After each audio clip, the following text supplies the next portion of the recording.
The reason I titled this video, Salt Lake City Temple Will Tumble, because it's going to tumble, and we're going to talk about that right now.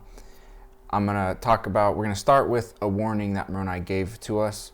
I'm going to walk through several scriptures and several different points, and it'll all come together very nice and neatly at the end of this presentation. Several times throughout this presentation, I'm going to mention this playlist that I call the Stone Woman playlist, or the Stone Woman presentation, where I go through the Old Testament, New Testament, Book of Mormon, and Doctrine and Covenants to explain what's going on, like where we're actually at in the latter days right now, and why things are off and weird and strange. And it walks through, it's super in depth, walks through a ton of different things.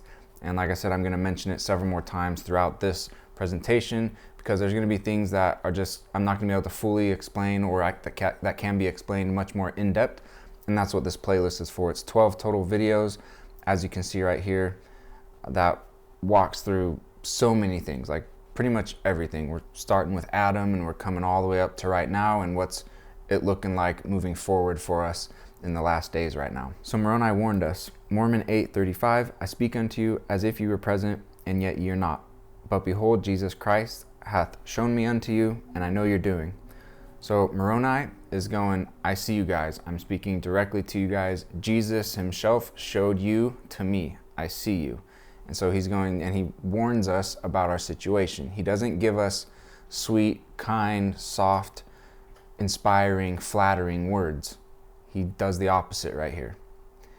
And honestly, in many ways, most people are rejecting what Moroni says. The warnings that are in the Book of Mormon, most people are actually rejecting them nowadays. And this is part of that. He says, I see you, speaking directly about us. And this is another thing I'm going to point out throughout this video, is that the prophets in the Old Testament, New Testament, Book of Mormon, they're talking about us. When they're talking forward, they're talking about the latter days, they're talking about us, specifically the people of the Church of Jesus Christ of Latter-day Saints. Specifically the people that know the Book of Mormon is true. That's the main group he's speaking to.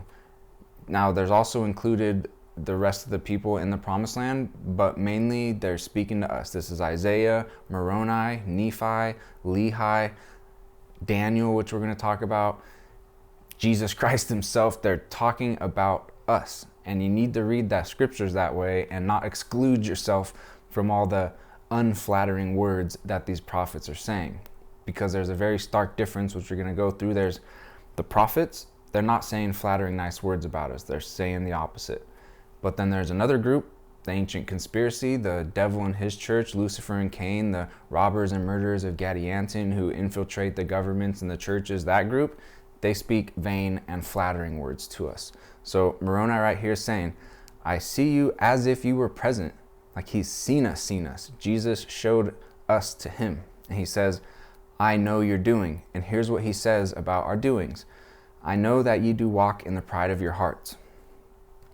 Where's the good job, guys? Keep it up. That's not what any of these ancient prophets say. They all say, I see you. Doesn't look good. You need to fix your situation. You need to see it for what it is. He says, I know that ye do walk in the pride of your hearts, unto the wearing of very fine apparel.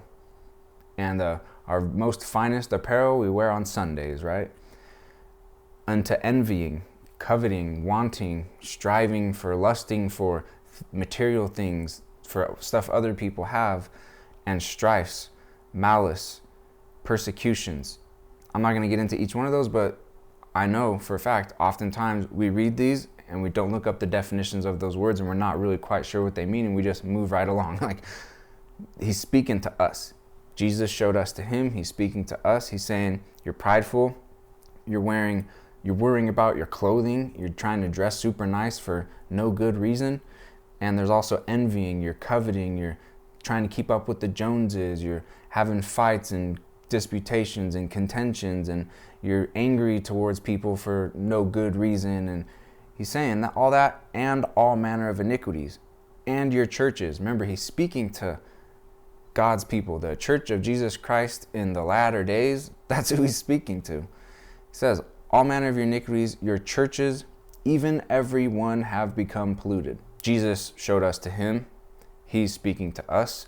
This book got translated to tell us these things in the last days so that we recognize what's actually going on, how we're actually acting and performing as far as the church of Christ goes.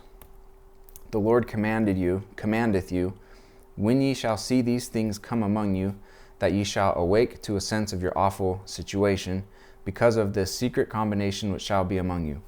Moroni just went through this whole thing to explain to us this ancient conspiracy, Lucifer and Cain's great and abominable church, how the robbers and murderers of Gadianton tapped into it, how the people of the Jaredites tapped into it, and what happened, everything got destroyed. But the saints were a part of that, and the churches got infiltrated and corrupted, and they were the saints, the people who believed in God, were spoken vain and flattering words, and they were deceived, which we're going to read more about in a second. But Moroni just lays all this out. He's like, look, here's this secret combination and all their oaths and covenants, and Lucifer and Cain's secret abominable, great and abominable church, their secret combinations that started back with Cain.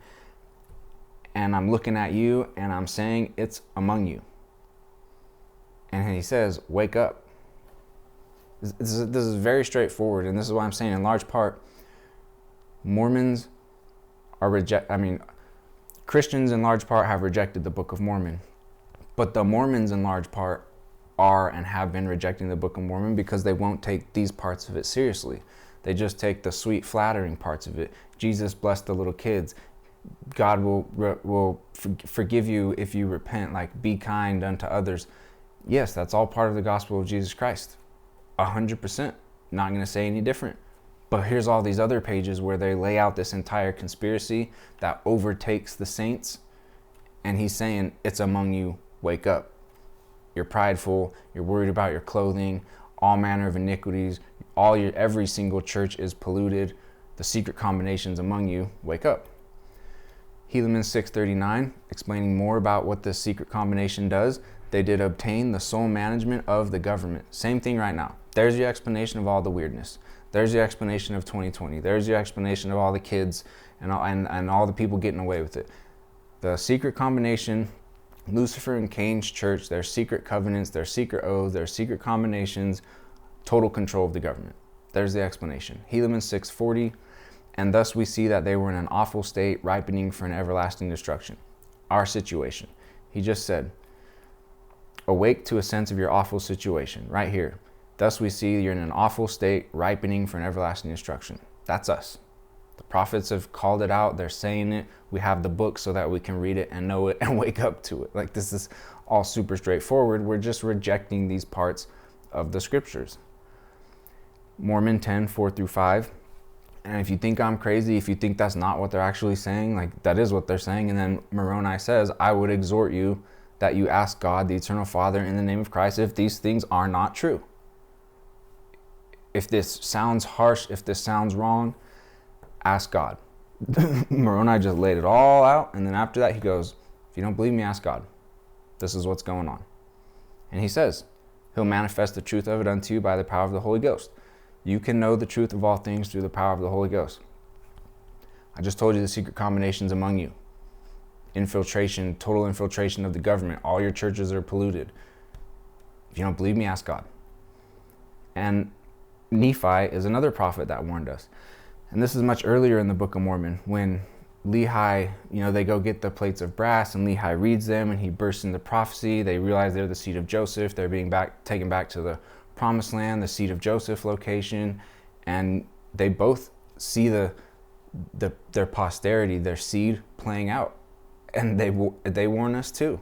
Nephi says, the devil will pacify and lull away into carnal security many of the saints, many of the followers of God. Carnal securities, meaning carnal is flesh, and securities like safety, security, things that keep us comfortable and safe. Houses, cars, air conditioning, clothing, bank accounts, like so many different things that you can include in carnal security. And he's saying the devil is using those things against you. He's making you feel like you're prospering. He's making you feel like all these things are keeping you safe, and it's just a trick. And he's saying, many will say, all is well in Zion. Zion prospereth, all is well. and the devil cheateth their souls, and leadeth them away carefully down to hell. These prophets in the scriptures aren't joking about stuff. They see us, Jesus showed us to them, and when they see us, they have nothing good to say about us. They're saying the opposite. They're saying, uh-oh, secret combinations among you. You've fallen captive to the vain and the flattering words. You're believing the flattering words. You're not recognizing your situation. Your situation's awful. You need to wake up because the devil is cheating your souls and leading you down to hell. These aren't my words. This is Nephi. Do we believe Nephi? Do we believe the Book of Mormon is true? Do we believe Moroni? 2 Nephi 28:24. Woe be unto him that is at ease in Zion. Very straightforward. All is well in Zion? No, it's not. You're prospering, you're doing great, everything's awesome. No, you're not. You're ripening for an everlasting destruction. So let's talk a little bit more about, because this is going to lead into what we got to talk about as far as the Salt Lake Temple goes. The ancient conspiracy, part of these ancient oaths that the robbers and murderers of Gadianton tapped into. And this is a point where I'll say, if you want to learn more about, because the robbers and murderers of Gadianton were really just the continuation of King Noah's priests. And I lay this out very clearly in the Stone Woman presentation. So if you want that whole, how King Noah and his priests, before King Noah and his priests got in there, his dad was in there righteously. Yeah, he got a little overzealous for land, got caught in a little trap, but it says that he dealt with his people righteously. And then Noah gets in there and says he put down his father's priests, got rid of them, and he changed the affairs of the kingdom, and he started to make the people, it says him and his priests spoke vain and flattering words to the people and started to deceive them. And the people fell for it until Abinadi and Alma showed up and started calling the things out that were going on. And some of them woke up to it and they went out into the trees, and that's where the real church of God was at that point. But back to this ancient conspiracy, the Lucifer and Cain secret oaths and combinations.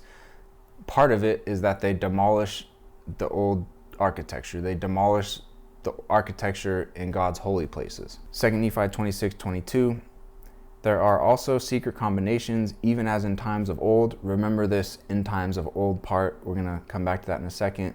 According to the combinations of the devil, for he is the founder of all these things, the founder of murder and the founder of works of darkness. Ether 8:16. They were kept up by the power of the devil to administer these oaths unto the people, to keep them in darkness, to help such as sought power, to gain power, and to murder, and to plunder. Plunder is destroy, demolish, steal, and to lie. Lie, that's an important one we're going to focus on, and to commit all manner of wickedness and whoredoms. Helaman 6:23. That they might murder, plunder, steal, and commit whoredoms and all manner of wickedness contrary to the laws of their country and also the laws of their God. And let's remember that these are secrets. This isn't when they're murdering and plundering and stealing and committing all manner of whoredoms and wickedness. The people don't know. The people are looking at their leaders, at these people in these leadership positions that are part of this ancient conspiracy, and they're speaking flattering words to the people. So the people are looking at them and going, "You're awesome, we like you." And in secret, they're doing murder, they're robbing, they're stealing, and they're committing all manner of whoredoms. It's what the scriptures say. 3 Nephi 6:27, and it says that this is a part where they're talking about how the robbers and murderers of Gadianton had, remember it said they took total control of the government. They infiltrated all the judges, all the judgment positions, all the courts, all the judges in the courts, all the lawyers, and all the officers. They own all that. It's the same thing right now. It says those judges had many friends and kindreds, and the remainder, yea, even almost all the lawyers and the high priests. We're talking about the church of God, the real one. The high priest got in bed with the lawyers and the judges who were all part of the ancient conspiracy, the secret oaths and covenants, and they gathered themselves together and did unite. We'll talk about this word unite in just a second. With the kindreds of those judges who were to be tried according to the law, they did enter into a covenant one with another, yea, even into that covenant which was given by them of old.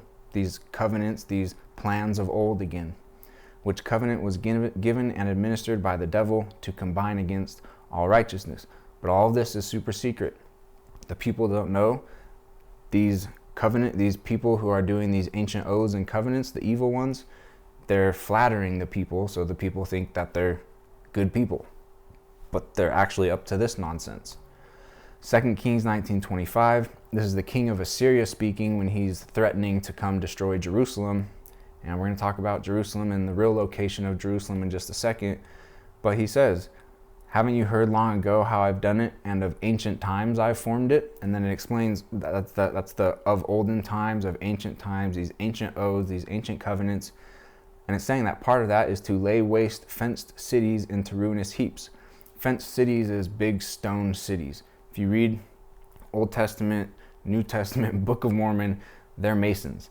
I understand a lot of the images and videos and pictures and stories that were shown and told about the Bible and the Book of Mormon is showing poor dirt rag people living in dirt, no technology, no advanced tools, none of that. And that's not what the scriptures say.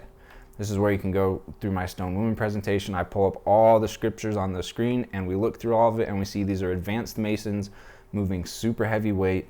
They had machinery, they had advanced tools. They were very rich and very prosperous and very advanced, which is a very different picture than we're given and shown and told nowadays. But if you read the actual text and take it for what it says, it's saying these were advanced stonemasons. And so that's why part of it right here, this ancient conspiracy, is to lay waste those advanced stone cities that these people built, tumble them, destroy them, bring them to naught, waste them, make them desolate. Lamentations 1:10, even more specific here about this ancient conspiracy. It says the adversary, the devil, spread out his hand upon all her pleasant things. Her pleasant things referring to the church. The church is his bride, the Lamb of God, Jesus Christ. His bride is the church. His bride is the tribes of Israel. And so when it's saying the adversary spread his hand upon all her pleasant things, it's saying the adversary, the devil, is spreading his hands upon his church. She hath seen that the heathen entered into her sanctuary. The heathen, the devil, the great and abominable church has entered into the church's sanctuary. We're going to talk more about that. And then it continues, whom thou didst command that they should not enter into thy congregation. So this is a commandment given. Keep these people out. I explained this in the Stone Woman presentation. We read it in Doctrine and Covenants where it says the saints were kicked out of Missouri because they let the wolves in sheep's clothing in. They let the enemy in. They didn't build a tower and watch for the enemy like the Lord had commanded them to. So the enemy came and took over and they got booted. So Lamentations 1:10 is talking about a very real thing that occurs between the devil and the church.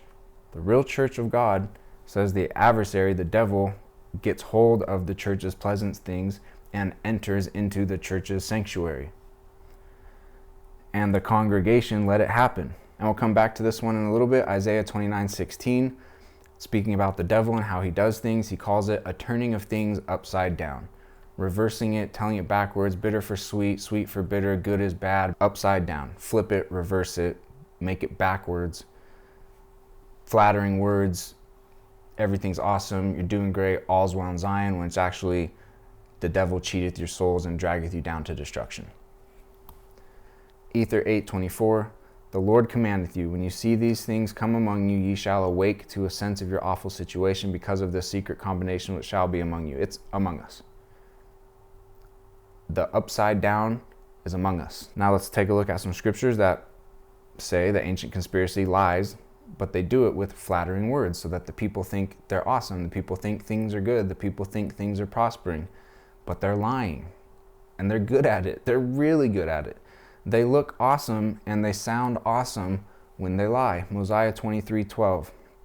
This is Alma after he escaped. He was one of the evil priests of King Noah, and he escaped because they were trying to take his life, and he repented, and now he starts preaching the same stuff Abinadi was preaching.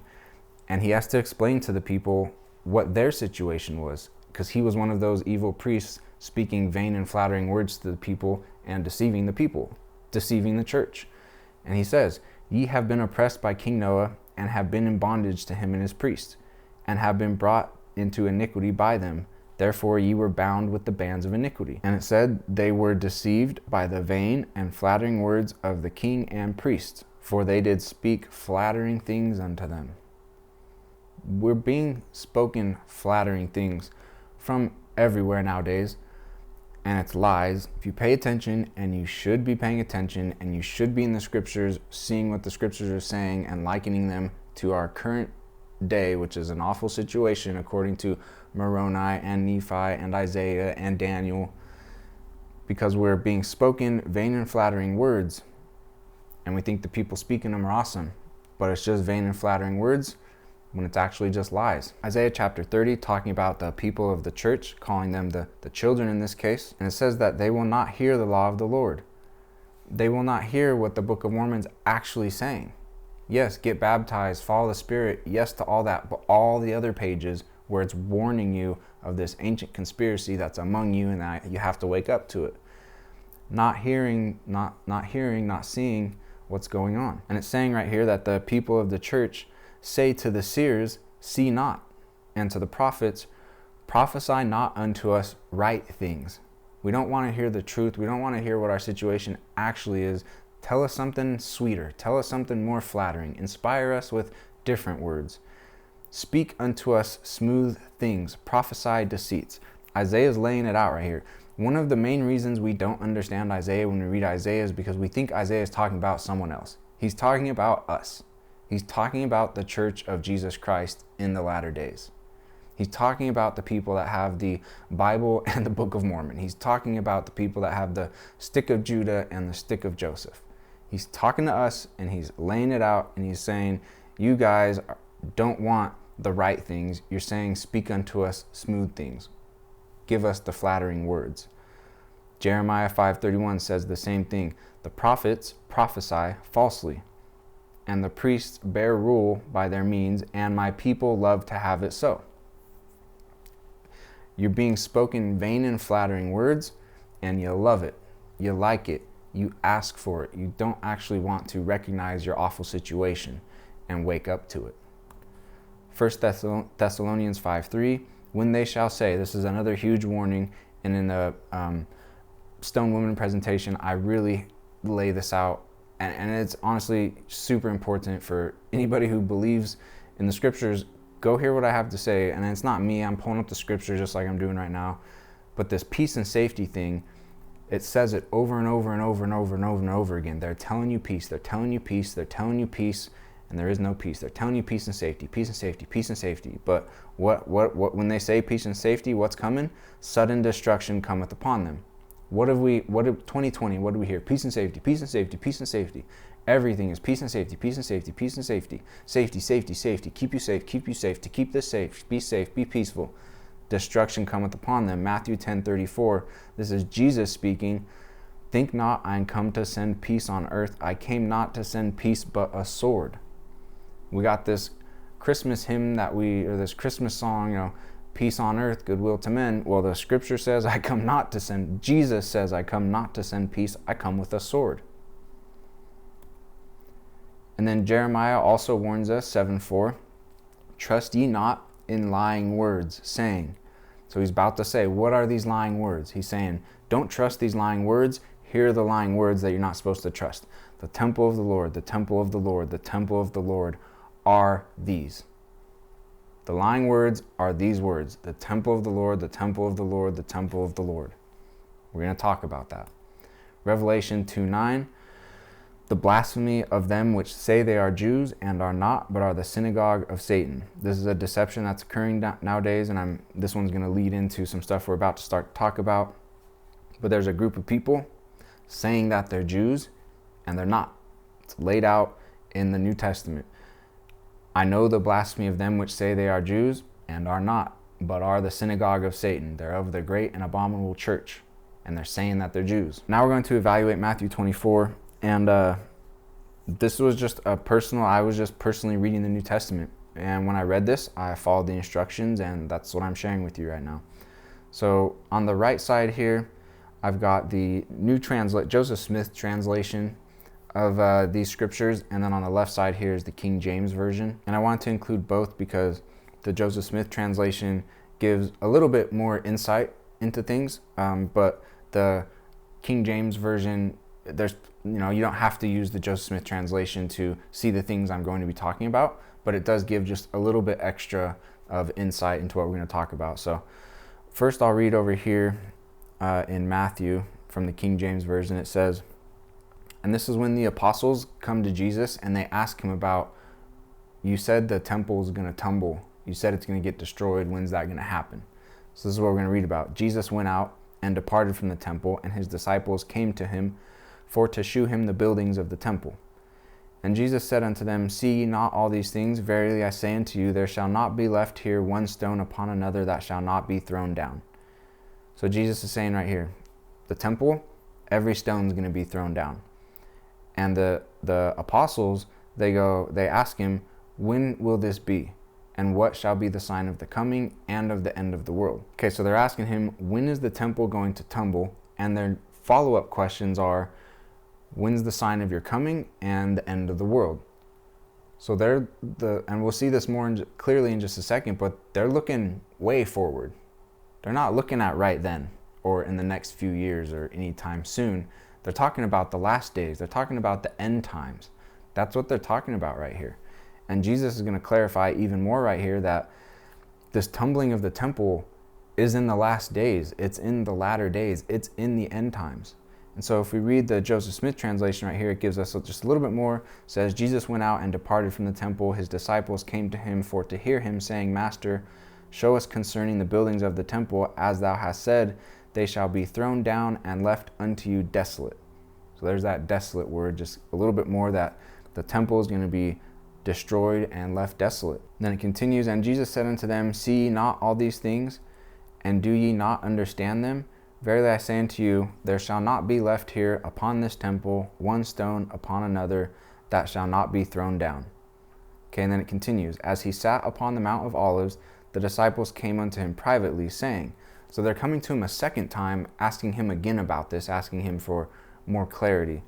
And they're saying, tell us when these things shall be, which thou hast said concerning the destruction of the temple and the Jews. And what is the sign of thy coming and the end of the world, or the destruction of the wicked, which is the end of the world? Okay, and then it goes into these verses. Jesus answered, said unto them, take heed that no man deceive you. Many shall come in my name, saying, I am Christ, and shall deceive many. And then in verse 12, remember they just asked. They're asking end times, and they're asking about the destruction of the temple. This is King Solomon's temple. And they say, and then Jesus says, when ye therefore shall see the abomination of desolation, spoken of by Daniel the prophet, concerning the destruction of Jerusalem, then ye shall stand in the holy place. Whoso readeth, let him understand. So they're asking Jesus, when's the temple going to tumble, and when's your coming and the end of this all? And Jesus says, when you see the abomination of desolation spoken of by Daniel. Daniel is one of the end books of the Old Testament. And he's specifically, Daniel, and I'm going to show you this in just a second, he's specifically speaking about the latter days, the end time. So the apostles go, hey, when's the stone going to tumble? He goes, refer to Daniel. Daniel's talking about the end times. When's the temple tumble? When's the sign of your second coming? When's the end? You want the answer about the temple in those time periods? Go to Daniel, who's talking all about the last days, the latter days. So all that we're talking about right here, this temple tumbling and everything else that's being discussed, and the questions that the apostles are asking and the answers that Jesus is giving, is all in the latter days. It's all talking about the last days. So I'm going to say, and I'm going to show you this in a second, the King Solomon's temple, Jesus prophesying that it's going to tumble, hasn't happened yet. It's a latter day, it's a last days event. And it's specifically calling this because Jesus is answering the question, when's the temple going to tumble? And he says, when you see the abomination of desolation, that's the abomination of desolation is the temple being made desolate. That area and that specific structure, King Solomon's temple, being made desolate. It's an end time prophecy. And he says, whoso readeth, let him understand. And that's where I'm going with this, is we're going to understand this right now a lot better. Instead of listening to vain and flattering words, we're going to actually lay this out in its truth. Just like Jesus was saying, and just like Daniel was saying, when they both here talked about this abomination of desolation tumbling King Solomon's temple. And it also follows this up with some instructions. When you see this happen, it's going to happen. And when you see it happen, here's some instructions. Let them who are in Judea, and we'll talk about where this Judea location is, flee into the mountains. So when this happens, when you see this happen, take off into the mountains. And it says, let him who is on the housetop flee and not return to take anything out of his house. Neither let him who is in the fields return back to take his clothes.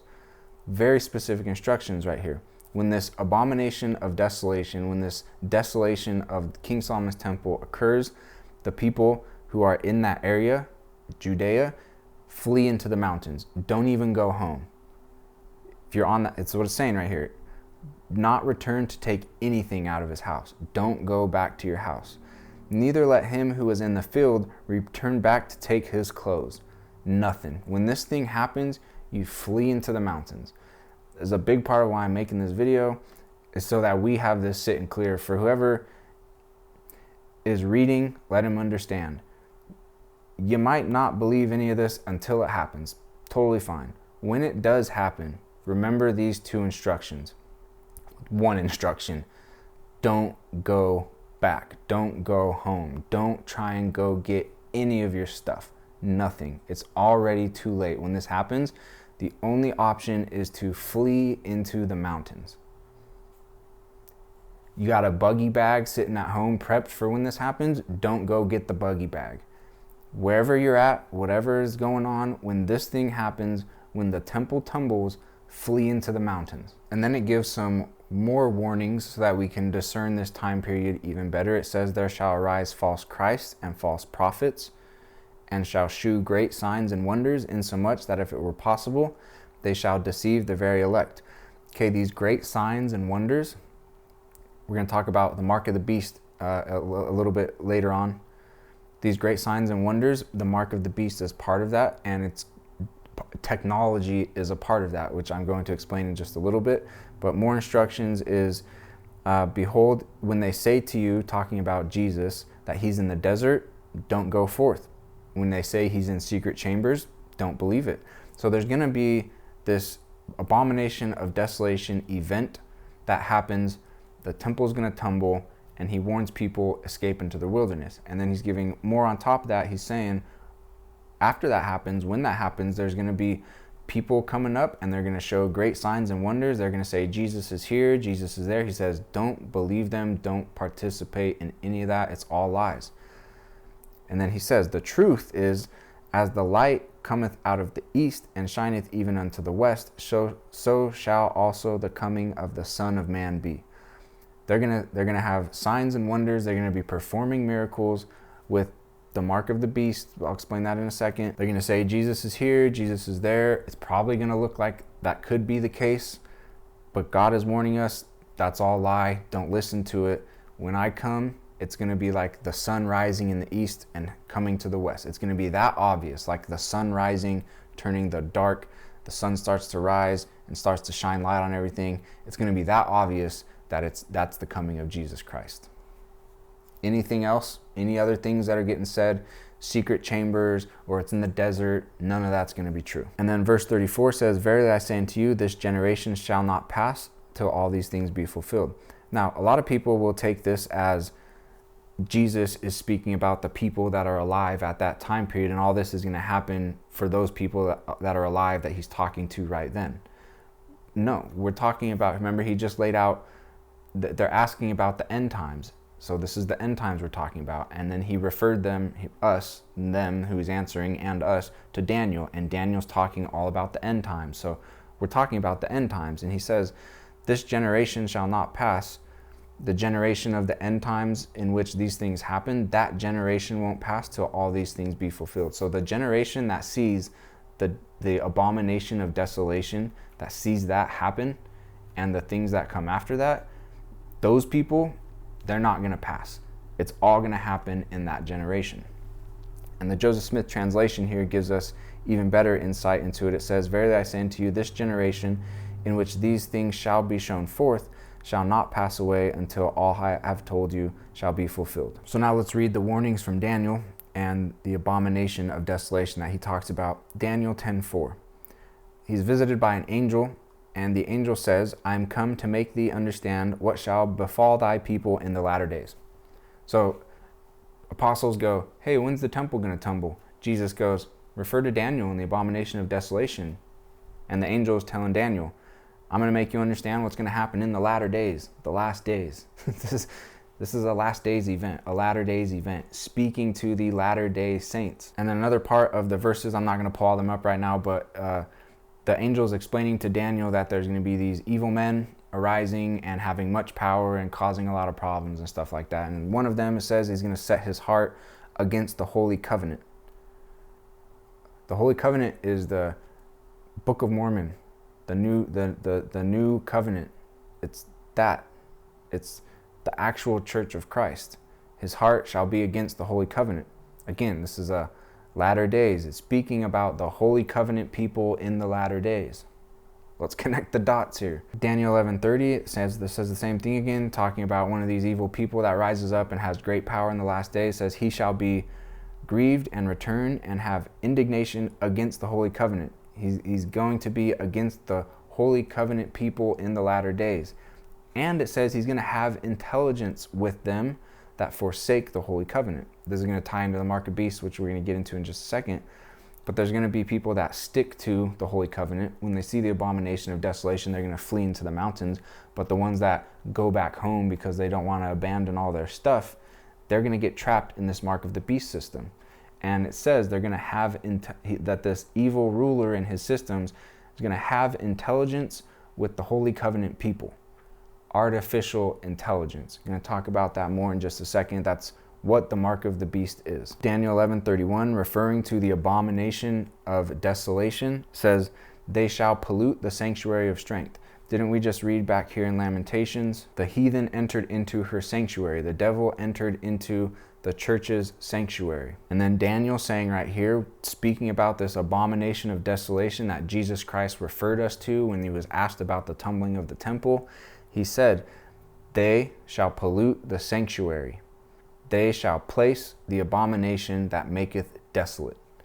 The thing that makes this thing tumble, that's the abomination of desolation. They're polluting the sanctuary. They shall place the abomination that make desolate. They're rigging it up. They're putting it in place so this thing tumbles and is made desolate. The abomination of desolation of the sanctuary. Daniel 11:32, such as do wickedly against the covenant shall he corrupt by flatteries. But the people that do know their God shall be strong. They will not partake in the flatteries. They will not partake in this intelligence. They will not fall for the deception that is this abomination of desolation. They won't return home to try and grab all their stuff or try and whatever, go to their job the next day. They'll see it for what it is, and the righteous, the real saints of God, will flee into the mountains. But the ones that do wickedly against the covenant, that don't see these things for what they are, they'll be corrupted by flatteries and will take the mark of the beast. Daniel 12:11 once again lays it out. The abomination that maketh desolate will be set up. So this is what Jesus Christ was referring to when he said, when the apostles asked him, when's the temple going to tumble? He goes, Daniel, read the abomination of desolation. So the abomination of desolation is the tumbling of King Solomon's temple, the stones, every single one of them being cast down. That temple will be made desolate. They will desolate it. They will leave it desolate. So now we got to talk about the Middle East, because the Middle East is a hoax and a deceptive location. We're taught and yapped at vain and flattering words saying that's the location where Jesus was born. That's where he ministered. That's the promised land. It's just a hoax. It's not the real location, and it's so we intentionally don't see what is the real location and apply it and liken our situation and understand our situation. It's to deceive us, to lie to us, to drag us down to hell ultimately. But the Middle East is just a huge deception. Right here, creation of Israel, 1948. First of all, Israel isn't a country. Israel is Jacob. Abraham was, God covenanted with Abraham. He was given the promised land for all of his seed. Then that went to Jacob, whose name got changed to Israel. Jacob's seed got the promised land location. That covenant God made with Jacob, whose name was Israel, just a man named Israel. And then eventually Joseph of Egypt was the one who got that covenant and the seed of all of Joseph of Egypt in that promised covenant location. I lay this out super thoroughly, all the verses, everything, Old Testament, all of it in the stone woman presentation. Then that's when Lehi went and got the plates of brass. When Nephi and Lamentations and Lemuel went and got the plates of brass, and Lehi starts to read them, he goes, oh, this has the genealogy of my fathers. We're the seed of Joseph. And God covenants with him right then, the same covenant that was given to Joseph of Egypt, because he is the seed of Joseph, going back to that promised covenant location. And he names his kids, so we know that that's exactly the case, Jacob and Joseph, because Lehi was the continuation of that ancient covenant. And then Joseph Smith Jr., because on the plates of brass, Joseph of Egypt was prophesying that there's going to be a guy who's going to translate these records, and he's going to have the same name as me, and his dad's going to have the same name as me, and he's going to be of my seed, and he's going to get the same covenant. Joseph Smith Jr. taking the saints to Missouri was the continuation of that covenant. So Abraham got the covenant, then Jacob, whose name got changed to Israel, got the covenant and the promised land location, then Joseph of Egypt, then Lehi, then Joseph Smith Jr. But then here's this creation of a country named Israel in 1948, and this is a United Nations creation. It's just a hoax. When the Bible is talking about Israel, it's not talking about a country in the Middle East. It's talking about Jacob and Jacob's kids. It's not talking about the Middle East. And if you want to read more about it, look into that, you can, but this is a United Nations creation. And United Nations, I'll talk about them more in just a second, but they're part of the secret combinations. Creation of Israel, 1948, UN secret combination right here. Right here in late 1947, the United Nations voted, and if we look at the definition of united, combined, combination. I lay this out super thoroughly in my Stone Woman presentation. The United Nations is the ancient conspiracy. It's one of their main organizations. It's completely, very much a secret combination organization. And they're the ones that created this Middle East Israel hoax. And now here's a little video of Joe Biden talking about doing exactly that, creating, inventing a place called Israel.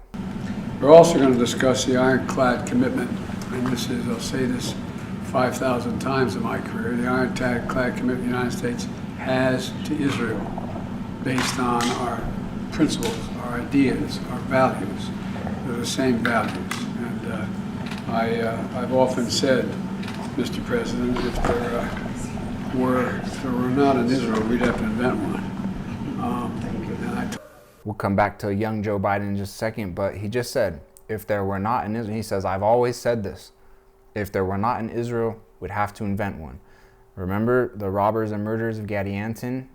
Sole control, S-O-L-E control of the government, total control of the government. That's what we see right here. That has happened before we were born. That's who killed Joseph Smith. That's what he had to wake up to, is, oh, wow, why is the government trying to kill us and get rid of us?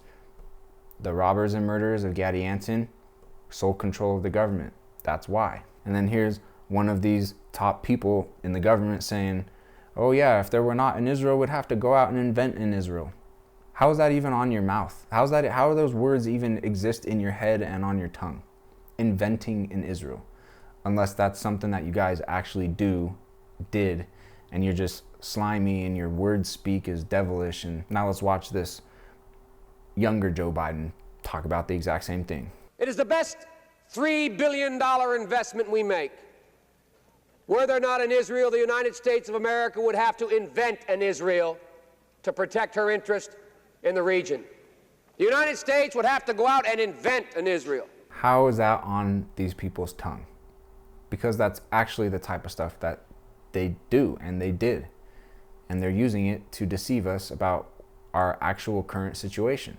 And this is how bad our actual current situation is, where total control of the government, creating fake Israels in a different location. First of all, Israel's a man named Jacob. But they're saying it's this country over here in the Middle East, total control of the government. Here's Biden going, if there were not, I've said this all about for 40 years of my career, if there were not an Israel, we'd have to go invent one. Why? So that's a hoax over there. Let's talk about where the real location is actually at. So where is Jerusalem? Utah is the Jerusalem. And I'm going to lay this out right here where it's really undeniable that this is actually the case. So there's three main points I'm going to make here. The name, the location, the geography of the location, and then the spiritual things that are supposed to be happening in the last days in that location. So we have Utah right here. Where does that name come from? It comes from the Western Apache language, Yuda, which is very, very, very, very close to the word Judah. Judah. Judah. That's where the word Utah comes from. Judah. And right here, this is on the churchofchrist.org website. It says Spanish missionaries referred to Newt bands as Judas, though the basis for the name remains unclear. If you dig, it's not really unclear, but if you don't really want to connect it to the tribe of Judah, then maybe don't say it super clearly. So wherever this real Jerusalem location is, there's supposed to be specific geographical markers. There's supposed to be a Jordan River that connects a freshwater sea to a dead salt sea. Well, Utah has a dead salt sea, so let's read a little bit about that. It's called the Great Salt Lake. There's a little picture of it right here, and it says the Great Salt Lake is the largest saltwater lake in the Western Hemisphere. The lake has no outlet besides evaporation. These minerals accumulate and give the lake high salinity, far saltier than seawater, a very, very salty sea. The lake has been called America's Dead Sea. Now I'm going to have us watch this piece of content, and then I'm going to continue to explain some things, but I'm going to call this piece of content out right here as being incredibly deceptive. It's Lucifer's turning of things upside down. It's saying this location is the real one when it's the false one, and this one is the false one when it's actually the real one. While in Israel recently, he was thinking all about the locations here in Utah that are named after places in the Holy Land. So he visited those sites and tells us that a couple of them even look like Utah. Craig Work takes us to the original Moab, the Jordan River, Mount Nebo, and even the Jericho sand dunes. It's today's Worth Watching. This is the southern Utah we all know and love. Well, except for some 2,000-year-old Roman ruins. It is actually Israel. And that range lining the Dead Sea in Jordan is Moab.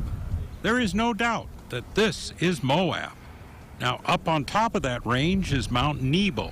Well, not exactly the Mount Nebo of Juab and Utah counties, but one of the number of Utah places named after biblical locations. What happened was these steps took you to the top of a flat walkway. There is a scholar who knows them all and their Utah counterparts. The Reverend Canon Mary June Nestler has been an archaeologist and teacher throughout the Holy Land for decades. I want you to find the city wall. That's a 4th century wall. She now lives in Jerusalem as the course director of the prestigious St. George's College in Israel. Prior to this work, she lived in Utah for a decade. My goodness, Israel looks so much like parts of Utah. Sometimes I'll look up and wonder where I am. Of course, you will find the 156-mile-long River Jordan in the Holy Land, and it is surprisingly about the size of the Jordan River in Salt Lake County. And like the Utah counterpart, people have lived along its banks for thousands of years. And how about the Jericho sand dunes of Utah? Well, this is Jericho, and these are the dunes of the Judea Desert. Now, the dunes aren't quite as sandy as in Utah, more rocky, but you can see that they were well named in Utah. And besides, it is here that you find the original 4x4 of the desert dunes. No, this is not a fun ride. Not at all. There is no good way on or off. Now, Canon Nestler says you'll find hundreds of locations in America named after biblical places, not just because they look like their counterparts, but because religious people honor those places with the new locations in America. They had no idea, in most cases, what the actual biblical places looked like. But they were dear to them, dear in their hearts, and when they founded places and they needed to name a river, they needed to name a town, they naturally looked to the scriptures for inspiration. But whether pioneers saw these places or were just inspired by the accounts in the Bible, Utah is pretty close to much of the land. For example, I just thought that this canyon looked like the land outside of Price. Well, it's a lot of fun because when I'm riding around and I see the name of a place that I know from Utah and I know I'm halfway around the world, it jogs my memory of good things. Oh, and of course there is the Dead Sea. Now you can't help but think of the Great Salt Lake, and why isn't our Salt Lake really named after the Dead Sea? Well, actually it does have the same name as the body of water when you look at the literal translation of the name in Hebrew. Yam HaMelach in Hebrew is the Salt Sea.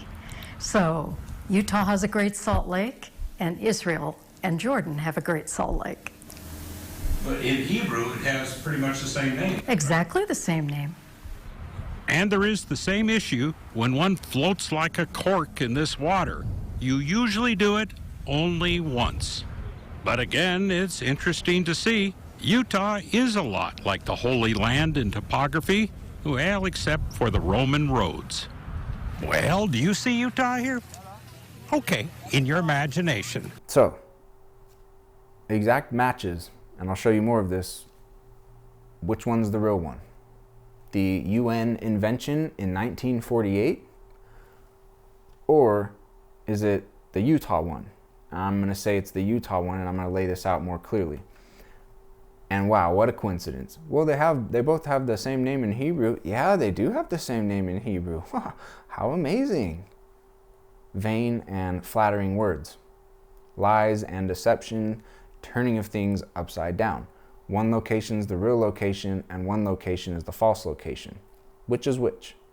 So we know that the Great Salt Lake has the same name in Hebrew. It's the Dead Sea. The Great Salt Lake is the Dead Sea. And so then we know that there needs to be a river connected to that Great Salt Lake, and then there needs to be a freshwater lake that river also connects to. Well, that freshwater lake is the Sea of Galilee from the scriptures, which is what we now call Utah Lake or Judah Lake. Utah Lake is a shallow freshwater lake. The lake's only river outlet, the Jordan River, is a tributary of the Great Salt Lake, which has the same name in Hebrew for the Dead Sea. An exact match. So which one's the real one? Which one's the fake location? Here's just a little video of the Sea of Galilee, aka Utah or Judah Lake. And you'll see that it has mountains surrounding it, and it's a nice big freshwater lake. And then there's the Jordan River, the River of Jordan, which connects these two different bodies of water, the Great Salt Lake, the Dead Sea in Hebrew, and the freshwater lake, Judah Lake, or the Sea of Galilee. So here's a look at the Jordan River, the River of Jordan, flowing out of Utah Lake or Judah Lake or the Sea of Galilee. Here's a look at it flowing up north, heading towards the Great Salt Lake. This is Geneva right here, the point of the mountain, Lehi, Thanksgiving Point area. It says the Jordan River flows northward through the Salt Lake Valley and empties into the Great Salt Lake. The settlers found that the way the as yet unnamed river drained Utah Lake into the saline Great Salt Lake was remarkably similar to the way the River Jordan, located in the Middle East, drains the Sea of Galilee into the Dead Sea. Moroni said, the secret combination is among you, wake up. One of these is the real location, one of these is the false location. Wouldn't that ancient conspiracy, all they do is lie, they're built on lies, that's all it is. Wouldn't they lie about that location? Wouldn't they invent a fake location to deceive us? Numbers 34:12, Jordan and the goings out of it shall be at the Salt Sea. Here's the Great Salt Lake. It was very obvious where the Jordan River comes out of Utah Lake. When it empties into the Great Salt Lake, it's not just in one specific spot. It kind of just like, it becomes much wider and empties in that way. But it's an exact match. You got the Dead Salt Sea, you got the freshwater lake, and you got the Jordan River connecting the two. One is a real location and one's a false location. One's an invention and one's not an invention. Says when the Mormons got here, they just named stuff this way because they were religious people. We're going to see in a second that the Mormons being in Utah is very much not a mistake at all. They're very much in Utah for a very specific reason, and it's this reason because it's the actual location. It's not the invented location, which is in the Middle East. And then you also have Ab County, And inside that county, you've got Jericho and Mount Nebo connected to the land of Moab. Also right there is the freshwater lake, Judah Lake, Sea of Galilee, the river of Jordan that flows up to the Dead Sea, same name in Hebrew, Great Salt Lake. Joshua 13:32, in the plains of Moab on the other side of Jordan by Jericho. So these are all places that are right together, Moab, Jordan, and Jericho. And then we know that the Jordan connects those two different seas, so those are also right there as well. So let's look at every single one of these places in Utah. We just did the river Jordan, the Dead Salt Sea, and Utah Lake, but now let's look at plains of Moab and Jericho. And also, because Moses went up from the plains of Moab unto the mountain of Nebo, which is over against Jericho, so let's look at Mount Nebo. So here's a look at Mount Nebo, very, very big mountain. And to learn more about what mountains actually are, watch my Stone Woman presentation. Mount Nebo is the southernmost and highest mountain in the Wasatch Range. And this is where it sits right here. This is Mount Nebo. And then right here I have marked the Moab National Park, Arches National Park. So this is just the park that's marked, but if we're talking about the land of Moab, surely it encompasses a much larger area and could very easily be encompassing Mount Nebo right here. And then right here I have marked Mount Nebo, and then over here I have marked Jericho.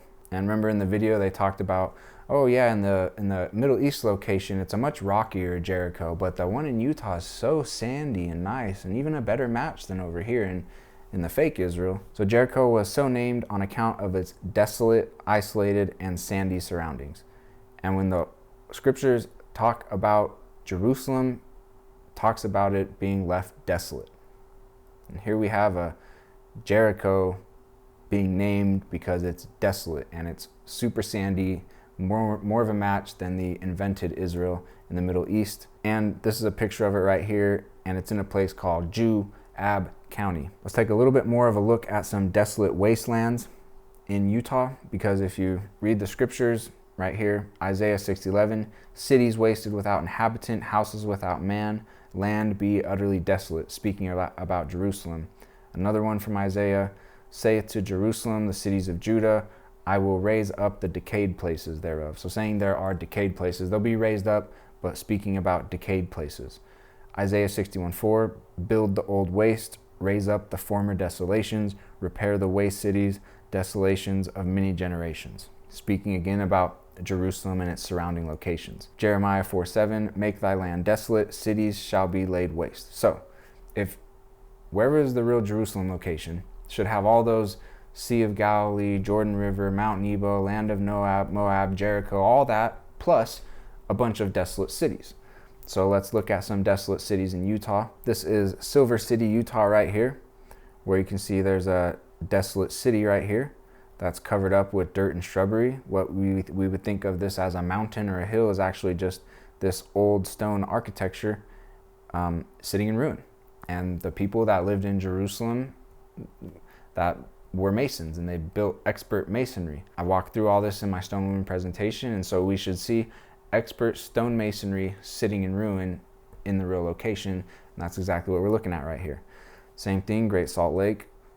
We're taught that these are just mountains and stuff, but no, this is ancient masonry sitting in ruin right here. I break this down very thoroughly in the Stone Woman presentation. Bryce Canyon right here, this is all ancient architecture sitting in ruin. Arches, towers, old stone, ancient masonry, desolate, wasted. Same thing right here, Capitol Reef, Utah. This is a castle. This is an ancient castle right here, just sitting in ruin. This isn't 300 billion years of Mother Nature slowly shifting and drifting, and now we got stuff that looks like this. This is exactly what the scriptures talk about. This is desolate, wasted castles from the Old Testament. And what did they call it? The castle, because that's exactly what it is. It's an ancient castle sitting in ruin. Down by St. George, more of the same thing right here. You got some spires, some walls right here, just more ancient, sitting in ruin castle architecture. Moab, Utah, the land of many, many arches. Mother Nature just doesn't build arches like this. Ancient men who were stonemasons, as described in the Bible, built like this. And so now they're wasted, desolate cities in ruin. You can still make out a bunch of arches. Arches National Park, the highest density of natural arches in the world.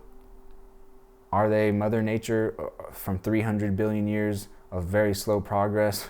She built arches, or is this a location where people from the Bible used to live and they were expert stonemasons and they built cities with a lot of stone arches, and now those cities have been wasted and are sitting desolate and in ruin, and that's what the Arches National Park is. Another look at Moab, Utah right here. This is just a huge ancient stone wall that men built, that Bible civilizations built, and it's just sitting in ruin. Here's another castle out here, Moab, Utah, sitting in ruin. Land laid waste, land is desolate, castles ruined, tumbled, made desolate. Here's a look at very specific type of architecture that you can still see where it steps up into this triangle shape at the top. You can see all the different terracing to it, and you can see the lines where the stones were previously stacked perfectly by ancient expert masons. And now it's just sitting in ruin. And that same shape right there is this type of shape where you see just stone stepping up into a pyramid type of shape. And if this was much bigger and now sitting in ruin, it would look exactly like this does right here. Here's another example of that type of a shape. If that's what these stone castles, if they had that type of design at the top of them and they're sitting in ruin, it's exactly what this would look like right here. And this whole area right here, what do we call it? It's called Castle Valley. And this is all just ancient castle architecture sitting in ruin. And the ancient conspiracy that turns things upside down, that lies and speaks vain and flattering words, they call this national parks. So if we look at this map right here, I've marked out several things. We've got, boom, over here, this is the national park that I marked, but the land of Moab is all of this right here. And then over here, we've got Jericho, we've got Mount Nebo, and then we come up right here, we've got the Utah Lake, Judah Lake, or the Sea of Galilee, the Jordan River that runs up to the Great Salt Lake. So everything's an exact match in Utah. Is that just coincidence, or is there a secret combination among us that Moroni told us to wake up to? So to recap, before moving into the next section here, Utah has the Mount Nebo that Moses stood on, has the Sea of Galilee, it's just called Utah Lake, and Utah, the name used to be, comes from the name Judah, like River of Jordan, Jordan River, Dead Salt Sea, Great Salt Lake, same name in Hebrew, surrounded by mountains or pyramids and walls, and it's sitting in ruin, it's desolate, it's made waste, and even all that, how it's an impossible match. Like oh, and I didn't even mention Jericho on there. You got the Jericho sand dunes also. All of it an impossible match. But here's even more what really proves that, okay, Utah is actually the Jerusalem that the Bible talks about. Because we're going to read some verses right here where it specifically says two things. He says, 2 Chronicles 33:4, in Jerusalem shall my name be forever. Where's his name? His name is Jesus Christ. Which location? There's two of them that match, right? One's much more of a match, which is Utah, and the other one not quite and is an invention. Which one has his name? Pretty obvious, right? His name gets repped super hard in Utah. His name is banned in the Middle East. And then also Isaiah 2:3, the word of the Lord will come out from Jerusalem in the last days. We're talking about the last days. It says the word of the Lord from Jerusalem. Where's the word of the Lord come out from? The Missionary Training Center in Provo, Utah. Does the word of Jesus Christ come out of the Middle East? Does it come out of if there weren't in Israel, would have to invent an Israel location? Or does it come out of Utah? The stick of Judah and the stick of Joseph come out of Utah, Judah. And they get sent to the whole world. That's what these guys do. That's what many of us have done and are doing. The name, Jesus Christ, Jerusalem is supposed to have his name there for forever, and his word's supposed to go out from there. All the geography, way better match in Utah. On top of that, his name's there, and his word gets sent out from there. That doesn't happen in the invented Israel. The Church of Jesus Christ of Latter-day Saints does not send traditional missionaries to preach or proselytize in Israel because there's a restriction by the Israeli government against it. His name is in the location forever, and his word gets sent out from there.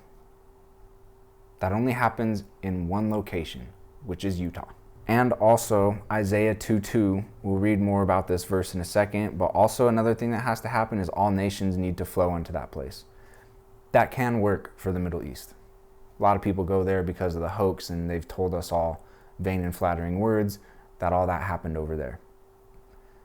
But all the geographical matches are in Utah, and his name's in Utah, and his word goes out from Utah. And he said, I'm putting my name there forever, and my word's coming out of that location. Not happening in the Middle East.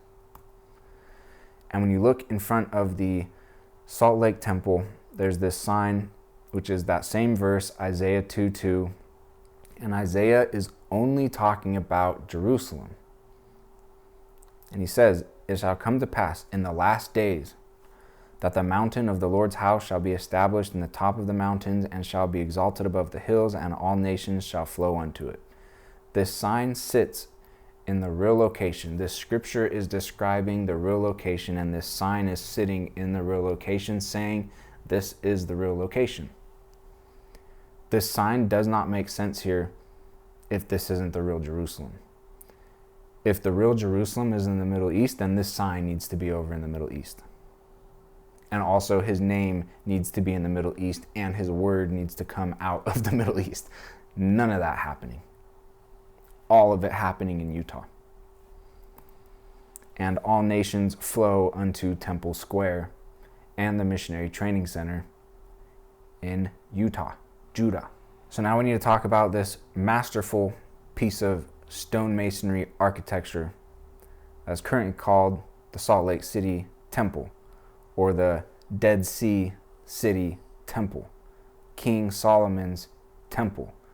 Remember, apostles asked Jesus, when's this tumbling of the temple going to happen? Which is in Jerusalem. And he says, refer to Daniel and the Abomination of Desolation. And Daniel is prophesying of the Abomination of Desolation in the last days. The Jerusalem location, the Abomination of Desolation happening in the Jerusalem location in the last days. Which one's the real location? Where's his name? Where's his covenant people? And that's why Brigham Young said, this is the place. This is the Jesus Christ place. This is Jerusalem. His name, Jesus Christ, here. His word, Bible, Book of Mormon, Stick of Judah, Stick of Joseph, here, sent out to the whole world from here. Isaiah 2:2, the sign is marking the location. Isaiah is talking about Jerusalem, saying in that location, in the last days, that sign's sitting right in front of the Salt Lake Temple, the Dead Sea Temple, King Solomon's Temple, the remainder of it that hasn't tumbled yet. Jesus Christ said, you guys want to know when this will happen? Abomination of Desolation that Daniel talks about in the last days. Pull up the other verses on that location in the last days. Doesn't match the Middle East, perfectly matches Utah. So how's it going to tumble? Well, it's going to tumble because there's this vertical coring that has happened. Since 2020, this building right here, this type of stone, this thick of stone, this heavy of stone, this perfectly constructed stonework right here, this insane masonry structure, not going to tumble. It's so mightily built that it doesn't just tumble on its own. That's why the apostles are going, it's going to tumble? When's that going to happen? And he goes, Abomination of Desolation, Daniel, last days, Jerusalem location. So we're going to watch this video about vertical coring, which is what they've been doing to this temple since 2020. And it's to keep it safe. Remember, peace and safety, all about keeping us safe. It's to keep the temple safe from earthquakes. Or is there a turning of things upside down happening? Is there an ancient conspiracy among us that Moroni warned us about, that Nephi warned us about, that Daniel warned us about, that Isaiah warned us about? 1 Thessalonians 5:3, when they shall say peace and safety, then sudden destruction cometh upon them. And Jesus said it clearly, Let him that readeth understand. When you see this desolation of abomination, flee into the mountains. Don't go back to your house to grab a single thing. Leave. So let's watch this video real quick about the vertical coring that has occurred on King Solomon's temple. And remember, when it was built, there was neither hammer nor axe nor any tool of iron heard in the house while it was in building. But now for years it's been heavily drilled, and original items have been removed. Could call that pillaging. Is there an ancient conspiracy among us that we're supposed to wake up to? Are there secret things happening? Are secret things being combined that we're supposed to wake up to? Is there a turning of things upside down? For the past 3 years, they live life 150 feet in the air, 5 feet at a time. We're just inching away here. Working on the longest single activity of the Salt Lake Temple renovation project to date. They are drillers and machinists, hundreds of miles away from home, laboring to make a safer Salt Lake Temple for future generations. The task, drilling vertical holes down through historic exterior stone walls.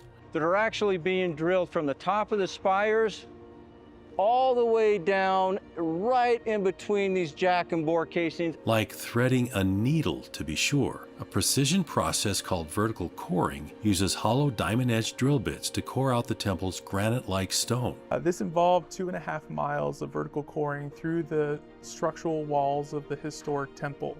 And that core comes all the way down, past the historic foundation, past the girders, down to the isolator level. It's an integral phase of constructing the base isolation system, designed to preserve the temple in earthquakes. The corners of each of the towers and walls of the temple required these vertical holes. 46 holes had an average length of 150 feet deep that demanded undeviating accuracy.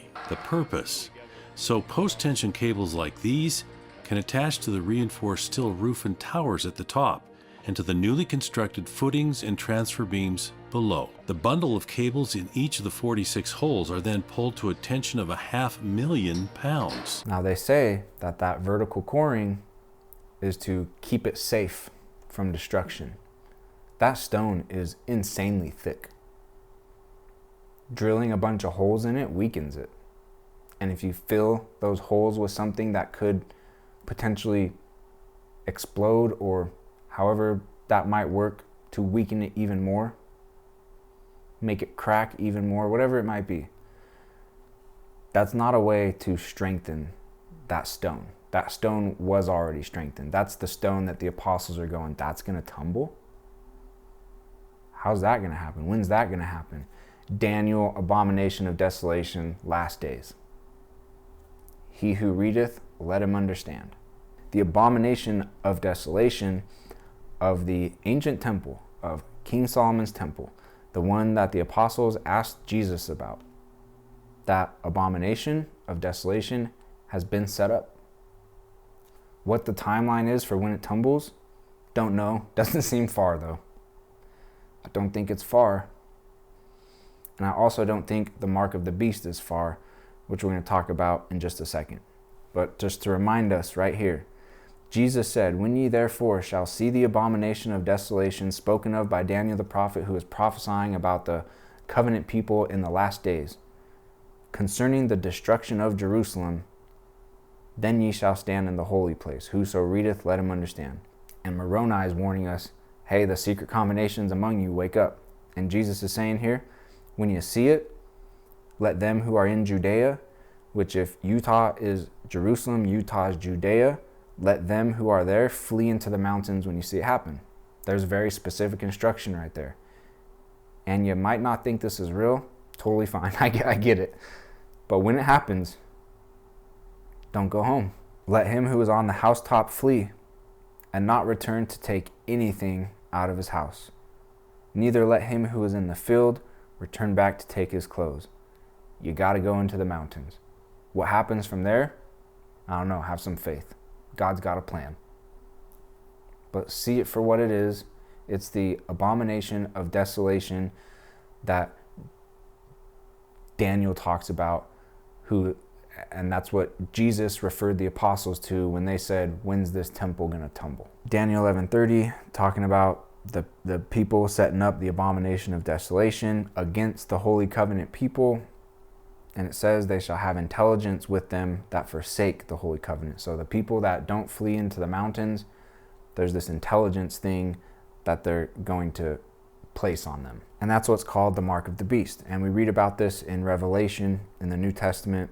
It says, I beheld another beast coming up out of the earth, and that beast deceiveth them that dwell on the earth. And it says that he does it by means of miracles. And then when we go back to Matthew, when Jesus is explaining to the apostles all this latter day abomination of desolation stuff, he also says that there will arise false Christs and false prophets, and shall shew great signs and wonders, insomuch that if it were possible, they shall deceive the very elect. So Daniel, in my opinion, is talking about the mark of the beast, and Revelation's talking about the mark of the beast.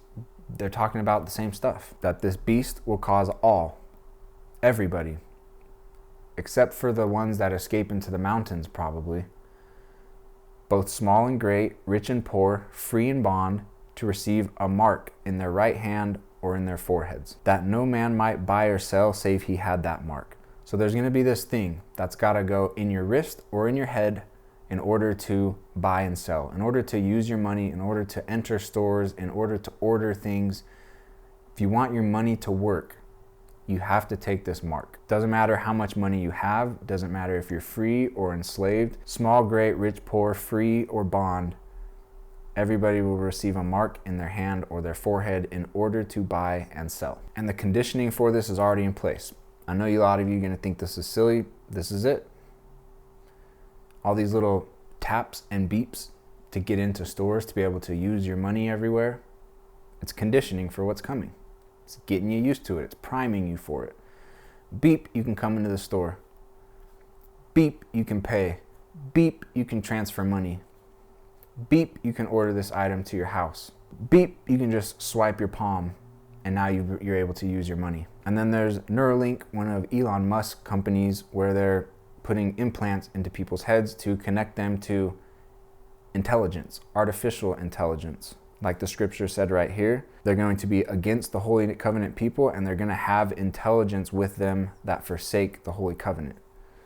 So the people that forsake the Holy Covenant and take the mark of the beast, that didn't flee into the mountains, that went home for their stuff, that's who this verse is talking about. And this chip thing is already real and happening. Like, just think how small that chip is in your phone or in your card to go tap to pay. Beep, you can spend your money.